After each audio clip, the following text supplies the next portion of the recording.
Hey guys, welcome back to my channel. My name is Russ and I drive my 2024 Subaru Forester here. So in this video, I want to show you how to recline the back seat of a Subaru Forester. This is a 5th gen.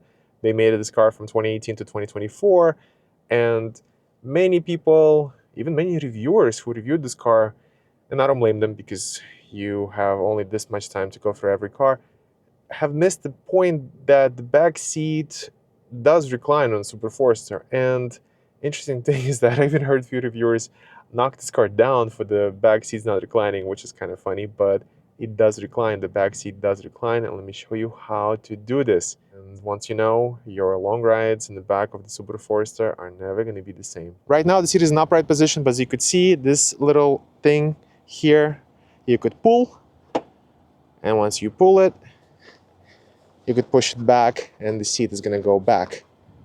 Obviously, it's going to be better if you're sitting and pressing against it, but then you pull it back and the seat goes back into regular position. So that's how you recline a seat on the back of the Subaru Forester. And you can do it from both sides. So yeah, hope you enjoyed the video. Please like and subscribe for more useful videos like this. Take care.